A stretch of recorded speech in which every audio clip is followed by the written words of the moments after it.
الله أكبر الله أكبر الله أكبر الله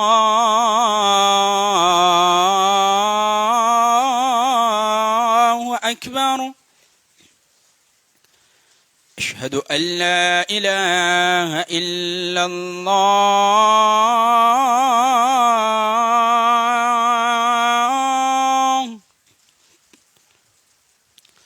أشهد أن لا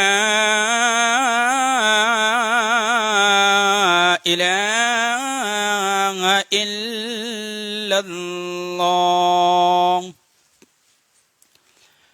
أشهد أن محمد رسول الله.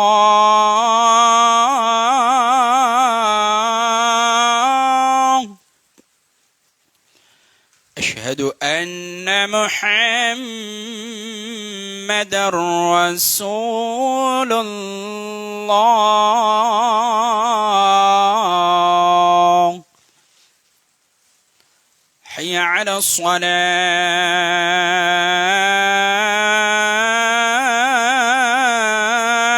الصلاة. حي على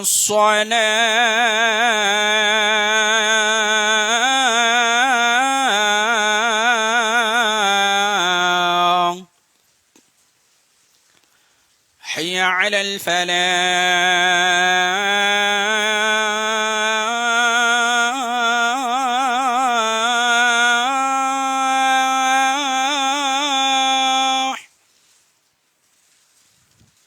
حي على الفلاح.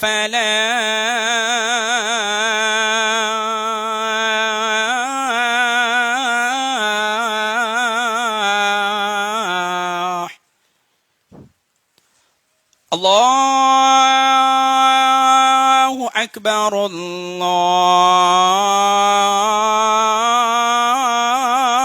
الله أكبر. لا إله إلا الله.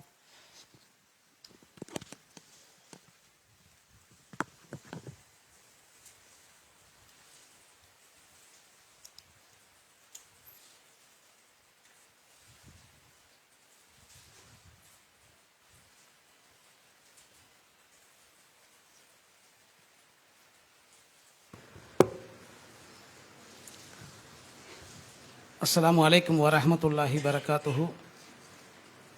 إن الحمد لله نحمده ونستعينه ونستغفره ونؤمن به ونتوكل عليه ونعوذ بالله من شرور أنفسنا ومن سيئات أعمالنا. من يهده الله فلا مضل له ومن يضلل فلا هادي له. أشهد أن لا إله إلا الله وحده لا شريك له وأشهد أن محمدا عبده ورسوله. اللهم صل على محمد وعلى آل محمد كما صليت على إبراهيم وعلى آل إبراهيم إنك حميد مجيد. اللهم بارك على محمد وعلى آل محمد كما باركت على إبراهيم وعلى آل إبراهيم إنك حميد مجيد. أما بعد، فقد قال الله تعالى في محكم تنزيله العظيم والفرقان المجيد: أعوذ بالله من الشيطان الرجيم. بسم الله الرحمن الرحيم. قل اللهم مالك الملك تؤتي الملك من تشاء وتعز من تشاء وتذل من تشاء بيدك الخير إنك على كل شيء قدير. صدق الله العليم. அன்பிற்குரிய பெரியோர்களே, தாய்மார்களே, சகோதர சகோதரிகளே, வல்ல அல்லாஹ் நம்மீது கடமையாக்கிய ஜும்ஆ என்ற சிறப்பு மிகு வணக்கத்தை நிறைவேற்றுவதற்காக இங்கே ஒன்று கூடியிருக்கிறோம். அல்ஹம்துலில்லாஹ். இந்த உயர்வான வேளையிலே ஏக இறைவனாம் வல்ல அல்லாஹ்வினுடைய அருளும் சாந்தியும் அவனது இறுதி தூதர் நபிகள் நாயகம் ஸல்லல்லாஹு அலைஹி வஸல்லம் அவர்கள் மீதும் அவர்களை உண்மையோடு பின்பற்றிய சத்திய நபி தோழர்கள் மீதும் இந்த மார்க்கத்தின் செய்திகளை பாதுகாப்பதில் தங்களை அர்ப்பணித்துக் கொண்ட இமாம்கள் மீதும், அல்லாஹுடைய கட்டளைக்கு அடிபணிந்தவர்களாக உரிய நேரத்தில் இந்த வழிபாட்டை நிறைவேற்றுவதற்காக வருகை தந்திருக்கிற நம் அனைவர் மீதும் ஏக இறைவனின் அருளும் சாந்தியும் என்றென்றும் நிலவட்டுமாக என்று துவா செய்தவனாக இந்த ஜும்மா உரையினை ஆரம்பம் செய்கின்றேன். அன்புமிக்க பெரியவர்களே, சகோதரர்களே,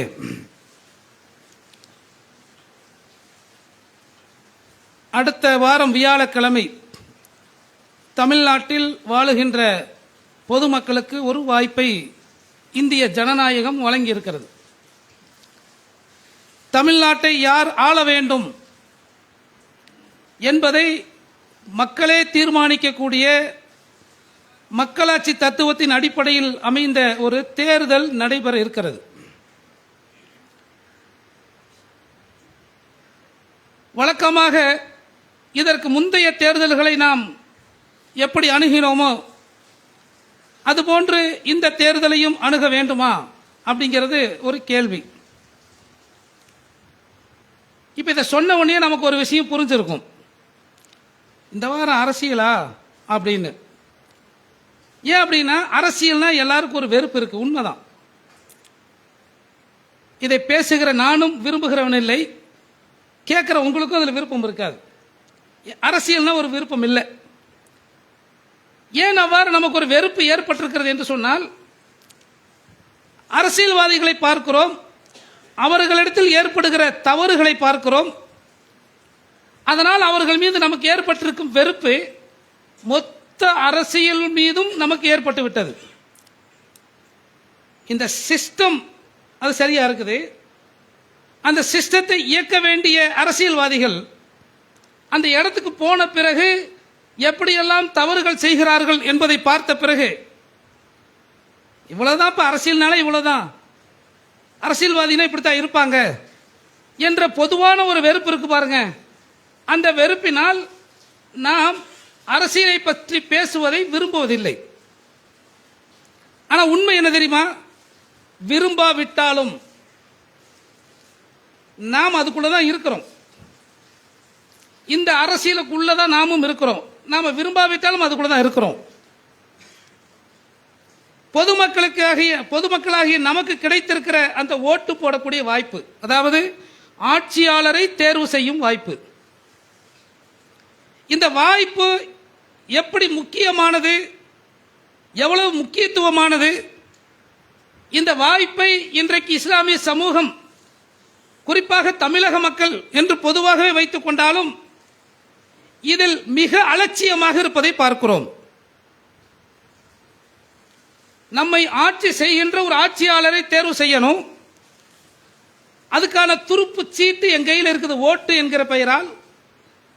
நான் போடுகிற ஓட்டு, நான் யாருக்கு ஓட்டு போடுகிறேனோ அவர் ஜெயிக்க வேண்டும், ஜெயித்தாலும் அவர் இந்த மக்களுக்கு நன்மை செய்யக்கூடியவராக இருக்க வேண்டும், அல்லது தீமை செய்யாதவராக இருக்க வேண்டும், அல்லது குறைந்தபட்ச தீமை என்ற அளவிலாவது இருக்க வேண்டும். அதற்கு பதிலாக நான் தவறான ஒரு நபரை தேர்வு செய்துவிட்டால் அவர்கள் இந்த மக்களை நசுக்கக்கூடியவர்களாக, மக்களை மதத்தால் பிரிக்கக்கூடியவர்களாக, ஜாதி இனம் என்று பல்வேறு வகையிலும் மக்களுக்கு மத்தியிலே பிரிவினைகளை ஏற்படுத்தி அந்த பிரிவினைகளின் மூலம் அரசியல் செய்து ஒற்றுமையாய் மாமன் மச்சானாய் அண்ணன் தம்பிகளாய் வாழ்ந்து கொண்டிருந்த மக்களுக்கு மத்தியிலே வேற்றுமைகளை ஏற்படுத்தக்கூடிய எந்த நபரும் ஆட்சியாளராக வந்துவிடக் கூடாது என்பதில் கவனமாக இருக்க வேண்டும். இன்னைக்கு நமக்கு முன்னாடி இருக்கிற சிக்கல் அதுதான். நாம திருமறை குர்ஆன்ல பார்க்கக்கூடிய அல்லது ஹதீஸ்ல பார்க்கக்கூடிய அந்த மாதிரி ஆட்சியாளர்களை இங்க எதிர்பார்க்க முடியுமானா நிச்சயம் முடியாது. இங்க இப்ப அதுக்கான தற்காலிகமா நம்ம பார்க்கிற காலத்தில் இல்லை, இனி அடுத்த காலங்களில் வரலாம். நிரந்தரமாவே நம்ம சொல்லிட முடியாது. இன்னைக்கு இருக்கிற சூழ்நிலைக்கு உண்டா? நிச்சயமா கிடையாது. நபிகள் நாயகம் ஸல்லல்லாஹு அலைஹி வஸல்லம் அவர்கள் மதீனாவின் ஆட்சி தலைவராக இருந்தார்கள். அவர்கள் மரணிக்கும் போது கடனோடு மரணித்தார்கள். ஒரு யூதன்ட்ட கடன் வாங்கி அடமானம் வச்சு கடன் வாங்கினார்கள். அந்த நிலையில தான் மௌத்தா போனாங்க. யூதர்கள் என்பவர்கள் யார்? இஸ்லாமுக்கு இன்று வரை இஸ்லாமுக்கும் முஸ்லிம்களுக்கும் நம்பர் 1 உலகத்தின் எதிரி என்று சொன்னால் யூதர்கள் தான். அதை நம்ம இன்னைக்கு பாலஸ்தீன் ஈரான் போர்ல நம்ம கண்கூடாக பார்த்து கொண்டோம். அவ்வளவு வெறுப்பை உள்ளத்தில் வைத்திருப்பவர்கள் தான் யூதர்கள். அந்த யூதர்கள் மதீனாவுடைய ரசூலுல்லாவுடைய ஆட்சியிலே நிம்மதியாக இருந்தார்கள். எந்த அளவுக்கு என்று சொன்னால் நபி அவர்கள் அவர்களோடு கொடுக்கல் வாங்கல் வைத்துக் கொள்ளும் அளவிற்கு, ஏன் அவர்களிடத்தில் நபி அவர்கள் கடன் வாங்கும் அளவிற்கு நல்லிணக்கத்தை பேணி இருந்தார்கள். இப்ப நபிகள் நாயகம் ஸல்லல்லாஹு அலைஹி வஸல்லம் அந்த ஆட்சியின் கீழ் இருந்த சிறுபான்மை மக்களிடத்திலே நல்லிணக்கத்தை பேணினார்கள், பாதுகாப்பை உறுதி செய்தார்கள், அவர்களோடு நல்ல உறவை வைத்துக் கொண்டிருந்தார்கள். அப்படிங்கிற செய்தியோடு அவங்க மௌத்தா போகும்போது ஆட்சி தலைவராக இருந்து கோடான கோடி சொத்துக்களை சேர்த்து இன்னும் 10 தலைமுறை 20 தலைமுறை வந்தாலும் உட்கார்ந்து சாப்பிடுற அளவுக்கு அந்த அரசு பணத்தை, மக்களுடைய பணத்தை கொள்ளையடித்து விட்டு செல்லவில்லை. மாறாக ஒண்ணுமே இல்லாம விட்டுட்டு போனாங்க. அபூபக்கர் சித்திக் ரலியல்லாஹு அன்ஹு அவர்கள் அல்லாஹ்வுடைய தூதருக்கு பிறகு வந்த முதல் கலீஃபா. அவங்க ரசூலுல்லா இருக்கிற வரைக்கும் அவங்க ஒரு வியாபாரி, துணிமணி விற்கக்கூடிய ஒரு ஜவுளி வியாபாரி. கலீஃபாவாக நியமிக்கப்பட்ட பிறகும் வியாபாரத்துக்கு கிளம்பி போறாங்க. எங்க போறீங்க? வியாபாரத்துக்கு போனா. அப்ப ஆட்சி பார்க்கறது யாரு? அப்புறம் உட்கார வச்சு பஞ்சாயத்து பேசி, நீங்க அங்க போயிட்டீங்கன்னா வியாபாரத்துக்கு போயிட்டா இங்க ஆட்சி யாரு பார்க்கறது, நிர்வாகத்தை யார் பார்க்கறது அப்படிங்கறதெல்லாம் பேசப்பட்ட பிறகுதான் அபூபக்கர் சித்திக் ரலியல்லாஹு அன்ஹு அவர்கள் என்னுடைய வியாபாரத்தை விட்டுவிட்டு இப்போது நிர்வாகத்தை, அரச நிர்வாகத்தை பார்த்துக்கொள்ள நான் வந்திருக்கிறேன், என் குடும்பத்திற்கான நிதியை பொது நிதியிலிருந்து நான் எடுத்துக்கொள்கிறேன் பப்ளிக்கா மக்கள் சொன்னாங்க. சரி, பொது நிதினா எவ்வளவு வேணாலும் எடுத்துக்கலாமா? ரசூலுல்லாஹ் பொது நிதியில் எடுக்க மாட்டாங்க, அது அவங்களுக்கு ஹராம். ஆனால் அபூபக்கர் சித்திக் ரலியல்லாஹு அவர்கள், இனிமேல் நான் இந்த நிர்வாகத்தை கவனித்துக் கொள்வதால் என் வியாபாரத்தை விட வேண்டி இருக்கிறது, என் குடும்பத்திற்கு தேவையானதை பொது நிதியில் நான் பெற்றுக்கொள்கிறேன் சம்மதிச்சு அதை மக்கள்கிட்ட சொல்லிட்டு எப்படி மௌத்தா போனாங்க? மௌத்தா போகும்போது என்ன நிலைமையில் இருந்தாங்க? அவங்க அதாவது சக்கராத்துடைய காலில் இருக்கிறாங்க, இன்னைக்கா நாளைக்கா அப்படிங்கிற நிலைமையில் இருக்கு. தன்னுடைய மகள் ஆயிஷா அவர்களை அழைக்கிறாங்க. ஆமா, ரசூல்லா மௌத்தா போன பிறகு எத்தனை துணி கஃபன் போட்டீங்க கேட்கிறாங்க. யாரு? அத்தா மகள்கிட்ட கேட்கிறாரு. அப்ப அன்னை ஆயிஷா ரலியல்லாஹு சொல்றாங்க, ரசூலுல்லாவுக்கு நாங்க 3 துணிகளை கஃபனா போட்டோம், அதுல சட்டையோ தலப்பாகையோ இல்ல, 3 துணியை சுத்தி கஃபனா போட்டுட்டோம். அப்படியா? அப்ப நான் மௌத்தா போயிட்டேன்னா நான் அணிந்திருக்கிற இந்த உடையை சுத்தப்படுத்தி இதையும் இதோடு சேர்த்து 2 உடைகளையும் எனக்கு கஃபனா போடுங்க, எனக்கும் அதே மாதிரி 3 போடுங்க அப்படிங்கிறாங்க. இப்போ ஆயிஷா ரலியல்லாஹு கேட்குறாங்க, இது பழசாச்சே, இது எப்படி கஃபனா போறது? செத்து போறவனுக்கு எதுக்கு புதுசு என்று சொல்லிட்டு தான் அணிந்திருக்கிற உடையை தனக்கு கஃபனாக அணிவிக்க வேண்டும். மௌத்தா போன பிறகு அவர் அணிந்திருந்த அந்த ஆடை தான். அப்படின்னா இந்த நிலைமை, வீட்டில் வேற ஆடை அவங்கள்ட்ட இல்லை. நம்மள மாதிரி பீரோக்கள் அடுக்கி வச்சிருக்கோம் பாருங்க. எப்படியும் வேட்டி கட்டுறமோ இல்லையா, வெள்ளை வேட்டி ஒரு 4-5 வேட்டி இருக்கும், பேண்ட் ஒரு 10-15 இருக்கும். நம்ம சாதாரண மக்கள். ஆட்சி தலைவராக இருந்த அபூபக்கர் ரலியல்லாஹு அவர்கள் மரணிக்கும் போது அவங்களுடைய நிலைமை அவங்களுக்கு தெரியுதுல, என்னுடைய ஆடையை, நான் அணிந்திருக்கிற ஆடையை சுத்தப்படுத்தி எனக்கு கஃபனாக போட்டிருங்க, இவ்வளவுதான் நிலைமை. இப்படிப்பட்ட ஆட்சி தலைவர்களை பற்றி இந்த வரலாறை படிச்சு படிச்சு படிச்சு இங்க ஒரு கவுன்சிலர் ஆனா என்னமா வளர்ச்சி பொருளாதாரத்தில் அப்படிங்கிற பார்க்கும்போது ஒரு வெறுப்பு வரும்ல, அந்த வெறுப்பு வரத்தான் வேணும், வெறுப்பு வரணும், நியாயம்தான் அது. ஆனால் இந்த வெறுப்பின் காரணமாக நம்ம ஓட்டு போடாமல் தவிர்க்க முடியுமா? அப்படி ஓட்டு போடாமல் புறக்கணிப்பது சரியா என்று சொன்னால் அது சரி கிடையாது. சரி, நான் ஓட்டு போடுறேங்க, எனக்கு பிடிச்ச ஆளுக்கு நான் போட்டுக்கிறேன் என்று ஒருவர் இந்த ஓட்டு போடும் வாய்ப்பை தனக்கு பிரியமான ஒருவருக்கு ஓட்டு போறதா அப்படின்னா அதுவும் சரியானது இல்லை. இன்னும் சில பேர் சொல்லுவாங்க, நான் ஓட்டு போட ஆரம்பிச்சத காலத்தில் இருந்துங்க இன்னைக்கு வரைக்கும் இந்த சின்னத்துக்கு மட்டும்தான் குத்தி இருக்கிறேன், வேற எதுக்குமே குத்தினது இல்லை. நீ சாகிற வரைக்கும் அப்படித்தாங்க என்று அப்படி இருக்கலாமா? அதுவும் தப்பு. குறிப்பிட்ட ஒரே சின்னத்துக்கு அவன் என்ன வேணா தப்பு பண்ணட்டும், நல்லது பண்ணட்டும், அதெல்லாம் கேள்வி இல்லை. நம்மளோடது அவ்வளவுதாங்க முத்திரை அப்படின்னு சொல்லி சாகும் வரைக்கும் நான் இந்த சின்னத்துக்கு தான் ஓட்டு போடுவேன் அப்படின்னு முடிவெடுக்கலாமா? அதுவும் தப்பு. ஏன்? நாம் வாழுகிறது ஜனநாயக நாடு. இந்த நாட்டில் ஆட்சியாளர்கள் மாறிக்கொண்டிருப்பார்கள். அதிலே நல்லவர்கள் யார், தீயவர்களா யார் என்பதை பிரித்து பார்க்க வேண்டும். அப்படி நல்லவன் கெட்டவன் பிரிக்க முடியாத ஒரு கட்டம் வருதுன்னு வைங்க. இவங்க நல்லவங்க, இவங்க ரொம்ப நல்லவங்க அப்படின்னு பிரிக்க முடியல. அப்படி பிரிக்க முடிஞ்சா இவர் நல்லவருங்க, ஆனா இவரை விட இவர் நல்லவருங்க அப்படின்னா இவரை விட இவர் நல்லவர்ல போட்டுக்க அப்படிங்கிறது சொல்லிடலாம். ஆனால் இன்றைக்கு அப்படி இல்லை. இவர் கெட்டவர், இவரை விட அவன் மகா கெட்டவன், இவ்வளவுதான் சொல்ல முடியும்.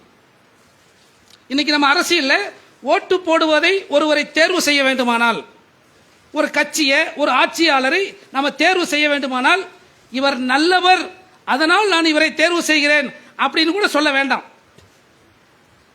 இவங்க கெட்டவங்க தான், ஆனால் இவங்களை தோக்கடிக்க வரான்ல அவன் உலகமகா கெட்டவன். அப்ப நம்ம யாரை தேர்வு செய்ய வேண்டியிருக்கும்?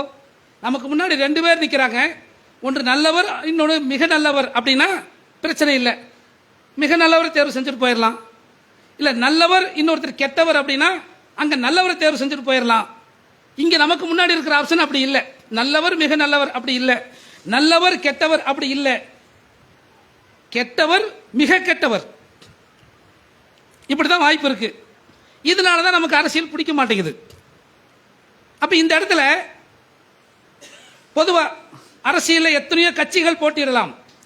ஆனால் அப்படி போட்டியிடும் போது அந்த வெற்றி பெறும் வாய்ப்பு என்பது எத்தனை கட்சிகள் இருந்தாலும் 2 பேர்த்துல இவங்களுக்கா அவங்களுக்கா அப்படிங்கிற அந்த அந்த வட்டத்துக்குள்ள தான் இருக்கும். மற்றவர்கள் வந்து ஓட்டை காமிக்கிறோம் எங்களுக்கு இருக்க. வெற்றி பெறும் நிலையில் அல்லது வெற்றியை இழக்கும் நிலையில் 2 பேர் வெற்றிக்காக முட்டி கொண்டிருக்கிறாங்க, மற்றவங்க பின்னாடி வருவான், எங்க ஓட்டு எவ்வளவுன்னு காட்டணும், எங்க கட்சியோட பலம் காட்டணும், அந்த கட்சியினுடைய பலத்தை காட்டுறேன்னு வரான் பாருங்க. அவங்களை திரும்பி யார் வெற்றி பெற்றால் நமக்கு குறைந்தபட்ச நல்லது, அல்லது யார் வெற்றி பெற்றால் நமக்கு குறைந்தபட்ச தீமை, ஒன்று குறைந்தபட்ச நல்லது வச்சு போடலாம். அப்படிலாம் ஒன்றும் இல்லைங்க, எவன் யார் சொன்னது செய்யறாங்க, அப்ப குறைந்தபட்ச தீமை அப்படின்னு ஒரு முடிவு எடுக்கலாம்ல. அப்ப யார் வெற்றி பெற்றால் நமக்கு அதிகபட்ச தீமை, உச்சபட்சமா எவன் நமக்கு தீங்கு செய்வான், அது முஸ்லிம்களுக்காக இருக்கட்டும், கிறிஸ்தவர்களுக்காக இருக்கட்டும், தலித்துகளுக்காக இருக்கட்டும், இந்த நாட்டின் பிற்படுத்தப்பட்ட மக்களாக இருக்கட்டும், உயர் ஜாதியை தவிர இந்த நாட்டில் எல்லோருக்கும் தீங்கு செய்யக்கூடிய ஒரு கட்சி இருக்குது அப்படின்னு சொன்னா அவன் யாரு? அவனை நம்ம புறக்கணிக்கணும்ல. இன்னைக்கு இந்தியா முழுக்க நீங்க பாருங்க, இது போன்று இந்திய அரசியல் சாசனத்திற்கு எதிரான ஒரு நிலைப்பாட்டை வைத்துக் கொண்டு இந்தியாவுடைய அரசியல் சாசனம் என்ன? இது ஒரு மதசார்பற்ற நாடு. முதல் விஷயம், இது மதசார்பற்ற நாடு. இந்த நாட்டில் இருக்கிற ஒரு மனிதன் எந்த மதத்தை வேண்டுமானாலும் சுதந்திரமாக பின்பற்றிக் கொள்ள முடியும். அந்த மதத்தினுடைய நம்பிக்கையின் அடிப்படையிலே சுதந்திரமாக வழிபாடை செய்து கொள்ள முடியும். தன்னுடைய நம்பிக்கையை மக்கள் மத்தியில் பிரச்சாரம் செய்ய முடியும். இது எல்லாருக்கும் கொடுக்கப்பட்டிருக்கிற உரிமை அரசியல் சாசனத்தில்.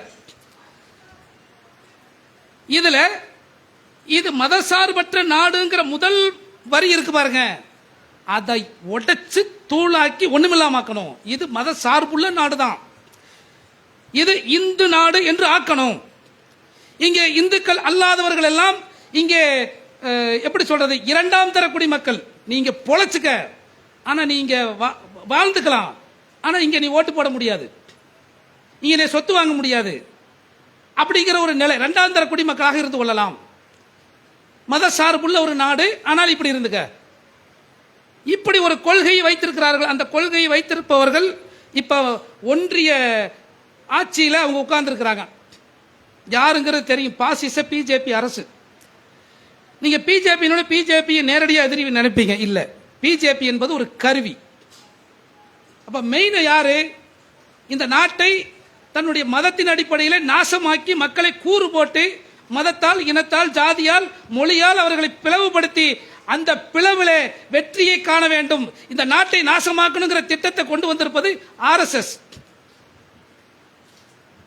அந்த திட்டத்தை செயல்படுத்துவதற்கு ஒரு அதிகாரம் வேணும்ல, அந்த அதிகாரத்தை பெறுவதற்கான ஒரு கருவிதான் பிஜேபிங்கிற ஒரு அரசியல் கட்சி. ரெண்டு வெவ்வேறு கிடையாது, அதனுடைய ஒரு கிளை, அது ஒரு பிரான்ச்.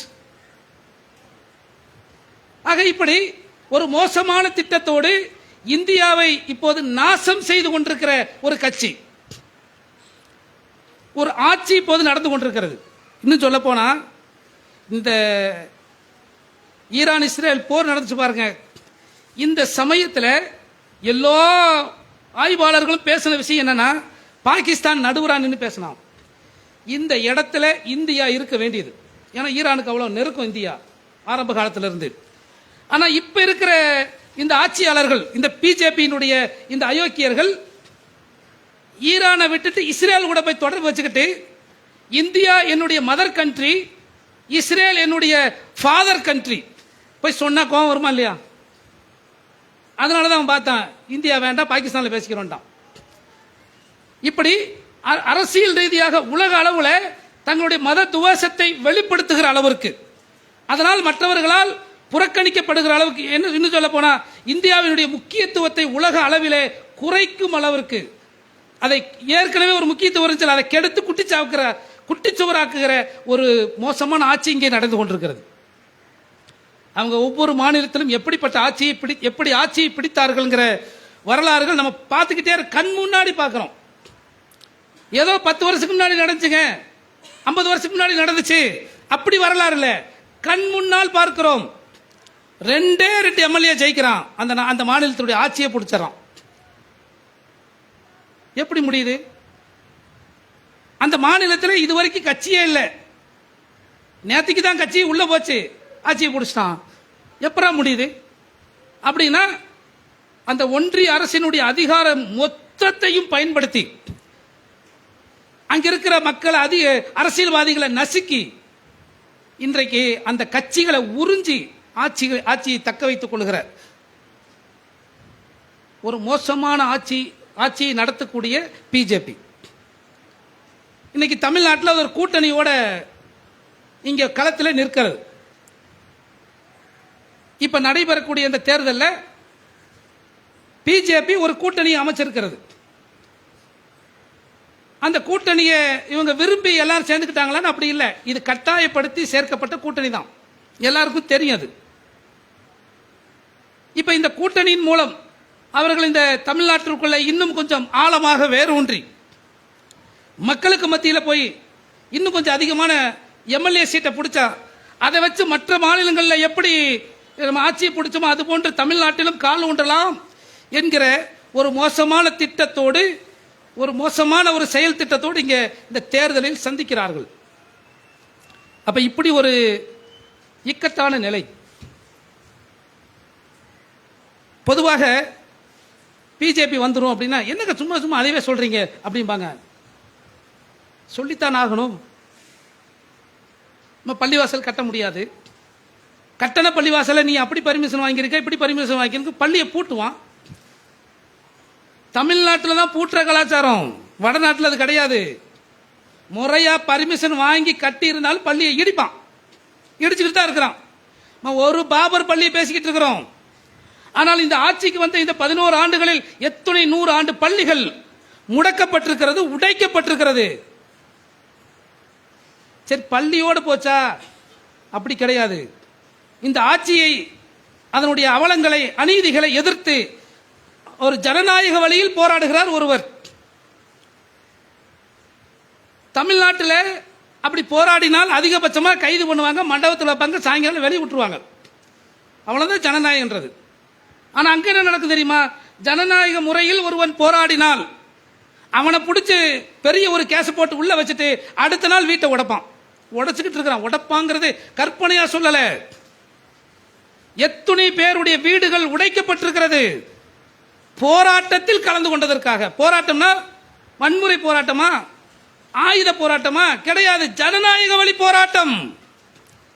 ஜனநாயக வழியில் போராடினால் அவர்களுடைய வீடுகளை இடிப்பேன், நீ எனக்கு எதிரா வாயை கூட திறக்க கூடாது. அவன் சொல்ல வர செய்தி என்ன? இங்க ஜனநாயகங்கிற ஏற்றல் இருக்கும். அந்த ஜனநாயகத்தை பயன்படுத்தி என் ஆட்சியினுடைய தவறுகளை நீ பேசினால் உனக்கு இருக்கிறதுக்கு வீடு இருக்காது. அப்படி ஒரு பயமுறுத்தல், அப்படி ஒரு அச்சுறுத்தல் வடநாடுகளில் இன்றைக்கும் நிலவி கொண்டிருக்கிறது. குறிப்பாக உத்தரப்பிரதேசம், மத்திய பிரதேசத்தில் அது உச்சகட்டத்தில் இருக்கிறது. இது எத்தனை பேர் செய்திகளை படிக்கிறோம்னு தெரியல. நாம் அந்த செய்திகளை படிச்சுட்டு கடந்து போயிடுறோம். அப்படி கடந்து போறதுனால பிஜேபி இந்த நாட்டிற்கு, வீட்டிற்கு, நம்முடைய சமுதாயத்திற்கு எவ்வளவு கேடுங்கிறத புரிஞ்சுக்கல.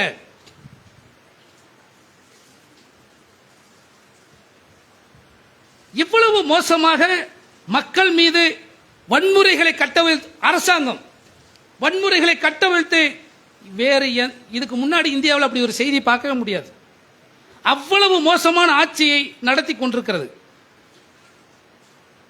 முஸ்லிம்களுக்கான இடஒதுக்கீடு ரத்து செய்யப்படுகிறது. இடஒதுக்கீடு வாங்கிறது எவ்வளவு கஷ்டம். தமிழ்நாட்டில் இருக்கிற எல்லாருக்குமே ஆரம்ப காலத்தில் எங்களுக்கு இடஒதுக்கீடு வேணும்னு சொல்லி போராட்டத்தில் கலந்து கொண்ட எல்லா சகோதரர்களுக்கும் தெரியும். எத்துணை ஆண்டுகள், எத்துணை போராட்டங்கள், எத்துணை மாநாடுகள், எத்துணை பேரணிகள், எவ்வளவு அழுத்தம். அதுக்கு பிறகுதான் இந்த இடஒதுக்கீடு இன்னைக்கு 3% வாங்கிட்டு உட்கார்ந்துருக்கோம். அப்போ ஒரு இடஒதுக்கீடை ஒரு முஸ்லிம் சமூகம் பெற வேண்டுமானால் அது எவ்வளவு கடுமையான போராட்டங்களுக்கு பிறகுதான் பெற முடியும். அந்த இடஒதுக்கீடை லேசா கேன்சல் பண்ணிட்டு போயிட்டானே, இல்லைன்ட்டானே. இப்படி முஸ்லிம்களுக்கான அடிப்படை உரிமைகள் மறுக்கப்படு. முஸ்லிம்களை மட்டும் நீங்க நம்ம பேசிட்டு இருக்கிறோம், ஏன்னா நம்ம சமூகன்றனால. ஆனால் அவர்கள் முஸ்லிம்களுக்கு மட்டும் எதிரி அல்ல. மொத்த இந்தியாவில் இருக்கிற பிற்படுத்தப்பட்ட கிறிஸ்தவ, தலித்து, முஸ்லிம்கள் அனைவருக்குமே அவர்கள் எதிரிகள் தான். உத்தரப்பிரதேசத்தில் ஒரு ஸ்கூல்லைங்க மதிய உணவு திட்டம் இருக்குல்ல, அங்கேயும் வச்சிருக்கான். தமிழ்நாடு மாதிரி கிடையாது. ரொட்டி கொடுக்குறா, ரொட்டிக்கு குழம்பு கொடுக்கல, உப்பு கொடுத்துட்டாங்க. உப்பை தொட்டு அந்த குழந்தை ரொட்டியை திங்கணும். இந்த செய்தியை ஒரு பத்திரிகையாளர் போட்டோவோட எடுத்து செய்தி போட்டுட்டார். தமிழ்நாடாக என்ன நடந்திருக்கும்? அந்த ஆட்சியை மக்கள் கிளிகளில் கிழிச்சிருப்பான். அதான் நடந்திருக்கும். எந்த ஆட்சியா இருக்கட்டும், திமுகவா இருக்கட்டும், அதிமுக இருக்கட்டும், என்னடா சோறு போடுறீங்க அப்படின்னு கேட்டிருப்போம்ல. எல்லா மக்களும் கொதிச்சிருப்பாங்கல்ல. அங்க என்ன நடந்துச்சு தெரியுமா? அந்த போட்டோ எடுத்து போட்டார்ல, அந்த பத்திரிகை காரணத்துக்கு உள்ள வச்சாச்சு. இதுதான் நிலைமை. வாய் திறக்க முடியாது. ஒரு ஆட்சியினுடைய ஒரு தவறை எதிர்த்து நீங்கள் ஜனநாயக வழியிலே பத்திரிகை வழியாகவோ அல்லது போராட்டத்தின் வழியாகவோ வாய் திறக்க நினைத்தால் முற்றிலுமாக முடக்கப்படும் நிலை. இதுதான் பிஜேபி வந்தால் ஒவ்வொரு மாநிலத்தினுடைய எதிர்காலம். பள்ளிவாசல்களை கட்ட முடியாது.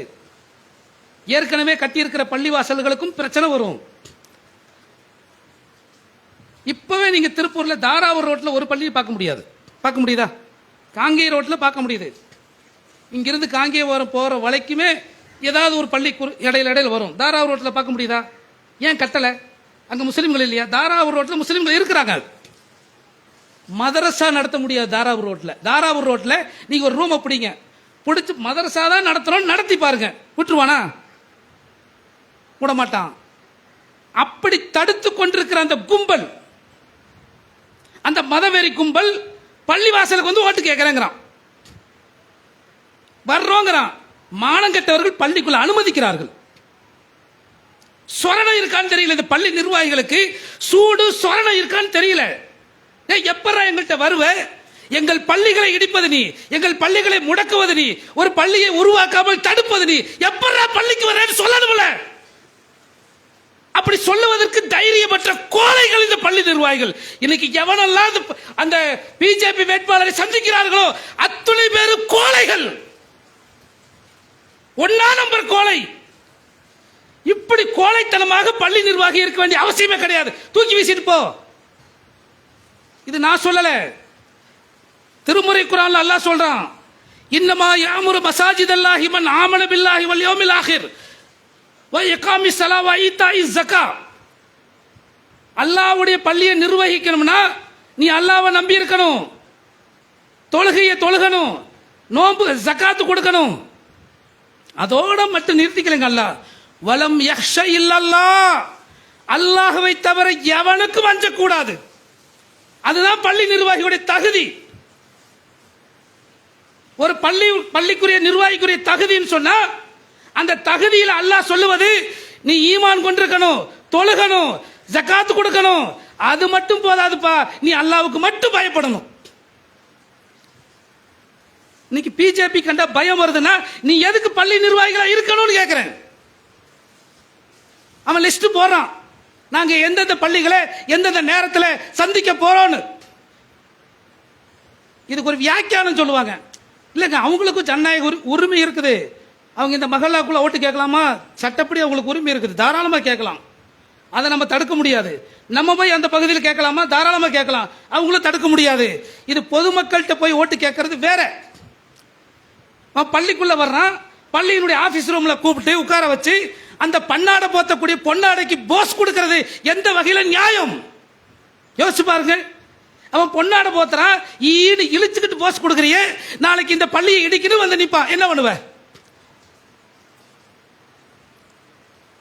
என்ன செய்ய போறீங்க? இது எவ்வளவு பெரும் துரோகம். இது அவ்வளவு பயம் இருந்தா, நான் நிர்வாகி இல்லப்பா, நான் பயப்படுறேன், எனக்கு பிஜேபி கண்ட பின்னாடி எல்லாம் போகுது, எனக்கு பயமா இருக்குது, நான் ராஜினாமா பண்ணிட்டு போறேன், போயிருங்க. உங்களை மாதிரி ஆட்களை அல்லாஹ் பள்ளி நிர்வாகியை தேர்வு செய்யல, தேவையில்லைன்ட்டான். யாருக்கு துணிவு இருக்கிறதோ, யாருக்கு தைரியம் இருக்கிறதோ, யாருக்கு தீமைகளை எதிர்க்கிற நெஞ்சுரம் இருக்கிறதோ, எவனுக்கு பிஜேபி பத்தின பயம் இல்லையோ அவன் வரட்டும். அது என்னங்க அப்படி ஒரு பயம்? இல்ல ஏதாவது ஆயிடுச்சுன்னா சந்திக்க வரேன்னு சொல்றான், சந்திக்கலைன்னா ஏதாவது என்ன ஆயிரும்? அதிகபட்சமா செத்து போவியா? மரணத்தை தவிர வேற என்ன உலகத்தில் வேற இருக்கு சொல்லுங்க? மரணத்தை தவிர உலகத்தில் பெரும் விஷயம் வேற என்ன இருக்கு சொல்லுங்க?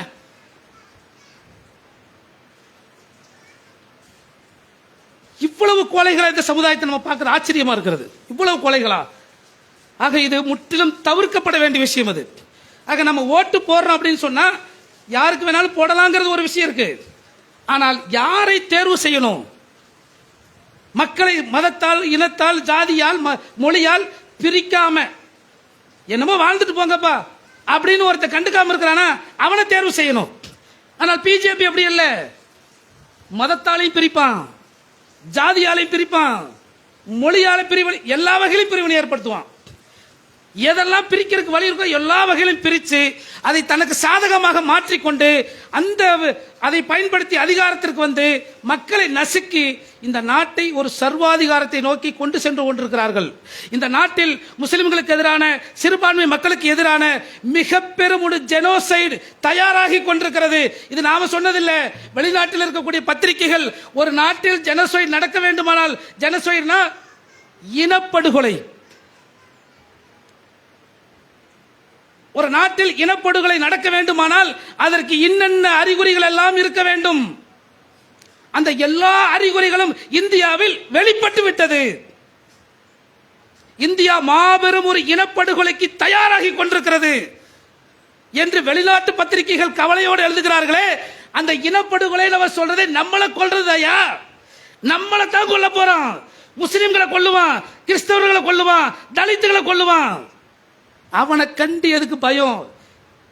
அவன் மாலை போட்டு நீ வாங்கினாலும் உன்னை வெட்டத்தான் போறான், எதிர்த்து நின்னாலும் வெட்டத்தான் போறான். அதுக்கு எதிர்த்து நின்று வீரனாக செத்துப்போ, கோழையாக சாகாத. அப்படி ஒரு முடிவு எடுக்கலாம்ல?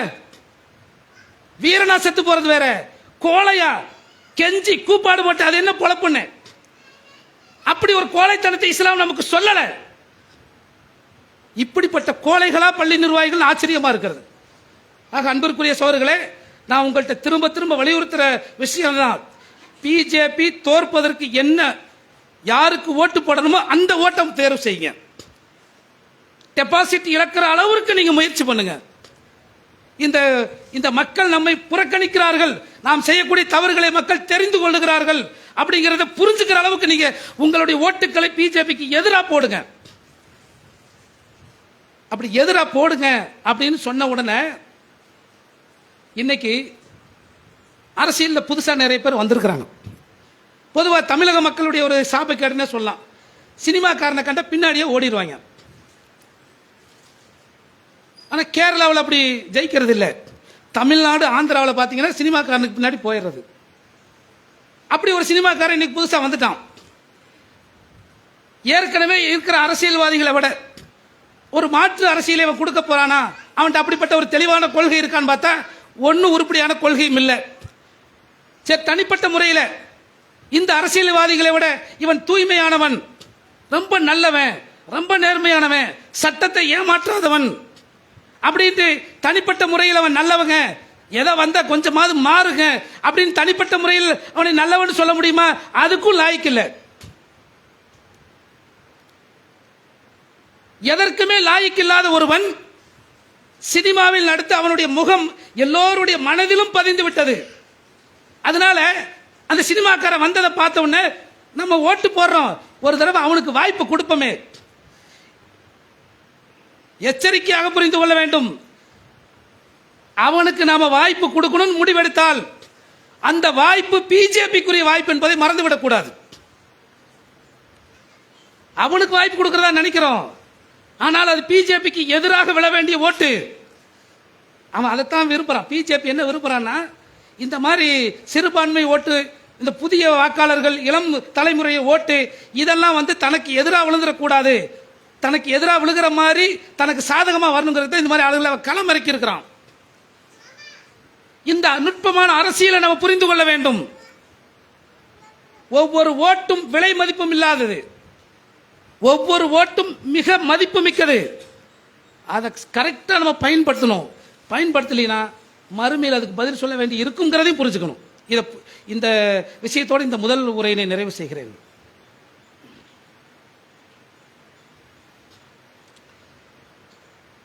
அன்பிற்குரிய பெரியவர்களே, சகோதரர்களே, நாம போடுகிற ஓட்டு மறுமையில் கேள்வியா வரும்னு என்னப்பா இதெல்லாம் கேள்வியா வருமா நமக்கு ஒரு யோசனை வந்திருக்கும்.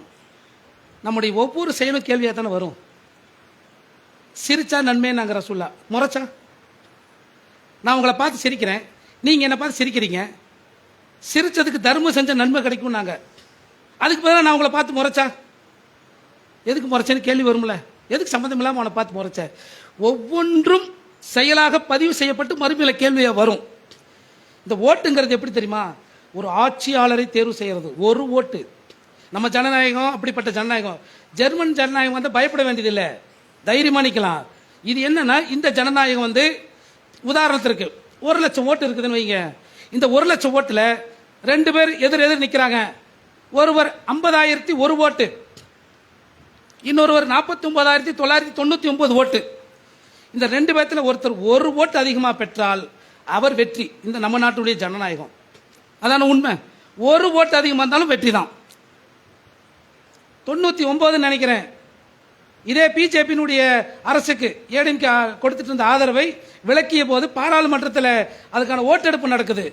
ஒரு ஓட்டுல அன்னைக்கு பிஜேபி அரசு கவுந்தது. ஒரு ஓட்டு சாதாரணமாக நினைச்சிடக்கூடாது. ஒரு ஓட்டு தானே நினைக்க கூடாது. ஒரு ஓட்டு ஒரு வேட்பாளரை ஜெயிக்க வைக்கிறது. ஒரு ஓட்டு ஒரு ஆட்சியை கவிழ்க்கிறது, ஒரு ஆட்சியை காப்பாற்றுகிறது. அவ்வளவு முக்கியமானது ஒவ்வொரு ஓட்டும். இப்ப நீங்க யோசிச்சு பாருங்க, ஒரு ஓட்டை தப்பா போட்டுட்டேன், பிஜேபி வர்றதுக்கு சாதகமான ஒரு ஓட்டா போட்டுட்டேன், நடிகனை பார்த்து மயங்கி போட்டுட்டேன், இங்க வந்துருச்சு. அவன் நாளைக்கு பள்ளி கட்ட விட மாட்டான், கட்டியிருக்கிற பள்ளிகளை பூட்ட எல்லா வேலையும் பண்ணுவான். இந்த சமூகத்தினுடைய வளர்ச்சியை தடுப்பதற்கு என்னவெல்லாம் பண்ணுமோ எல்லாத்தையும் பண்ணுவான். மொத்த பாவத்தையும் யார் சுமக்கணும்? சுமக்க வேண்டிய அதுக்கு கேள்வி இருக்குல்ல. நல்லதுக்கும் கேள்வி இருக்கு, கெட்டதுக்கும் கேள்வி இருக்குல்ல. நல்லதுக்கு நன்மை இருக்கிற மாதிரி கெட்டதுக்கு கேள்வி இருக்கும்ல. அப்ப இந்த ஓட்டு மதிப்பு மிக்கதுங்கிறத பார்க்கணும். இந்த மதிப்பு மிக்க ஓட்டை நாம பிஜேபி தோக்கறதுக்கு என்ன வாய்ப்பு இருக்கோ அந்த ஒரே வாய்ப்பை மட்டும்தான் பயன்படுத்தணும். வேற வாய்ப்பு கிடையாது. ஒரு வாய்ப்பு மட்டும்தான் இருக்கு, பல வாய்ப்புகள் கிடையாது. நாம ரொம்ப ஆபத்தான ஒரு கட்டத்தில் நிக்கிறோம். இந்த இடத்துல நடிகனை பார்த்து மயங்கிறது அல்லது பிஜேபியை பார்த்து பயப்படுறது இதெல்லாம் ஆகாது. நிக்கணும் தைரியமா. அப்படி நின்று இந்த தேர்தலை நம்ம எதிர்கொள்ள வேண்டும். அப்படி எதிர்கொண்டு அதுக்கு மேல யார் ஆட்சி பிடிக்கிறாங்களோ அது அல்லாஹ்வுடைய நாட்டம். ஆனால் நாம செய்ய வேண்டிய முயற்சி செய்யணும். இவ்வளவுலாம் முயற்சி பண்ண பிறகு பிஜேபி ஆட்சி பிடிக்க ஒரு பேச்சுக்கு வச்சுங்க, அதுக்கு பயப்பட வேண்டியதில்லை. அல்லாஹும்ம மாலிக்கல் முல்கி துத்தில் முல்க மன்தஷா ஒத்து இஸ்ஸு மன்தஷா ஒத்து தில்லு மன்தஷா. இறைவா, நீ நாடியோருக்கு ஆட்சியை கொடுக்கிறாய், நீ நாடியோரை கண்ணியப்படுத்துகிறாய், நீ நாடியோரை கேவலப்படுத்துகிறாய். பியதிக்கல் ஹைர், எல்லா நன்மைகளும் உன் கைவசம்தான் இருக்கிறது. இன்னல்லாஹ் அலா குல்லி ஷைஇன் கதீர், அவன் எல்லாவற்றின் மீதும் ஆதிக்கம் செலுத்தக்கூடியவனாக இருக்கிறான். அவ்வளவுதான் நம்ம முடிவு எடுக்கணும். நாம தேர்தலுக்கு முன்னாடி என்ன பண்ணணும்? தோக்கிறதுக்கு உண்டான எல்லா வேலையும் செய்யணும். செஞ்சு முடிச்ச பிறகு நாம அவன் தோத்துட்டானா அல்ஹம்துலில்லாஹ், ஒருவேளை ஜெயிச்சுட்டா யா அல்லாஹ் நீ நாடியோருக்கு ஆட்சியை கொடுக்குற அப்படிங்கிற முடிவில் அவனுடைய தீமைகளை எதிர்ப்பதற்கு மனதளவில் தயாராகி நிற்கணும். அப்ப முன்னாடி செய்ய வேண்டிய வேலை செய்யணும்ல, அதைத்தான் உங்களுக்கு எச்சரிக்கையாக சொல்லுகிறோம். இப்ப நமக்கு வாய்ப்பு இருக்குது. ஓட்டை தப்பா போட்டுட்டு 5 வருஷத்துக்கு மூதாவி வந்து உட்கார்ந்துட்டானா ஒண்ணும் பண்ண முடியாது. அப்ப இந்த வாய்ப்பை சரியாக பயன்படுத்துங்க. நடிகனை பார்த்து போயிடாதீங்க, அவனை பார்த்து போயிடாதீங்க. ஒரே வாய்ப்பு தான், அதை கரெக்டா பயன்படுத்துங்க என்று அதை திரும்ப திரும்ப சொல்ல வேண்டியிருக்கிறது. ஆக அன்பிற்குரிய பெரியவர்களே, சகோதரர்களே, அந்த தேர்தலை சரியான முறையில் பயன்படுத்தி மகா கெட்டவர்களை இந்த நாட்டிலிருந்து இந்த மண்ணிலிருந்து அப்புறப்படுத்துவதற்கு உரிய ஒரு ஆயுதம் நம்முடைய ஓட்டு என்பதை புரிந்து அதை சரியான முறையில் பயன்படுத்தக்கூடியவர்களாக, இந்த ஓட்டை தவறாக பயன்படுத்தினால் இதுவும் மறுமையில் கேள்வியாக வரும் அப்படிங்கிற இந்த எச்சரிக்கையை மனதில் கொண்டு நாம நமக்கான ஆட்சியாளரை தேர்வு செய்யக்கூடிய இந்த வாய்ப்பை நல்ல முறையில் பயன்படுத்த வேண்டும். கவர்ச்சிகளுக்கு பின்னால், திரைப்படங்களுக்கு பின்னால், நடிகனுக்கு பின்னால் என்று போய்விடாமல் நாம நாளைக்கு போய் அல்லாஹ்விட்ட ஒரு கேள்வி கேட்டா என்ன பதில் சொல்றது? நான் என்ன காரணம் சொல்றது? நடிகனுக்கு போட்டுட்டேன் என்ன காரணம் சொல்றது? இல்ல வேற ஒரு ராகவலிக்கு போட்டுட்டேன் என்ன காரணம் சொல்றது? அப்ப என்ன காரணம்? நம்மளால் குறைந்தபட்ச நியாயமாக அல்லாஹ்விடத்தில் என்ன சொல்ல முடியுமா? யா அல்லாஹ், நான் ஒரு ஆளை தேர்வு செஞ்சேன், அவன் என்னை கொல்ல மாட்டான், என்னை தொந்தரவு பண்ண மாட்டான், என்னமோ பொழைச்சு போன்னு விட்டுருவான். ஆனா பிஜேபி அப்படி இல்லை, என்னை வாழவும் விட மாட்டான், என்னை பிழைக்கவும் விட மாட்டான், என்னுடைய ஈமானையும் கெடுப்பான், என்னுடைய ஈமான் அடிப்படையில் என்னை வாழவே விட மாட்டான், அதனால அவன் தோக்கணும், நான் இப்படி ஒரு முடிவு எடுத்தேன் அப்படின்னு நீங்க அல்லாஹ்ட்ட பதில் சொல்வதற்கு குறைந்தபட்ச நியாயம் வேணும்ல. அந்த குறைந்தபட்ச நியாயம் வேணும்னா பிஜேபி தோற்பதற்கு ஒரு வாய்ப்பு தான் இருக்கிறது, பல வாய்ப்புகள் இல்லை. அந்த ஒரே வாய்ப்பை சரியான முறையில் பயன்படுத்த வேண்டும். அல்லாஹ் இந்த நாட்டையும் இந்த மக்களையும் பாசிசவாதிகளிடமிருந்து, அவர்களுடைய அக்கிரமத்திலிருந்து பாதுகாப்பை தரும் ஆட்சியை வழங்குவானாக. வாஹிரதவானா அல்ஹம்துலில்லாஹ். அஸ்ஸலாமு அலைக்கும்.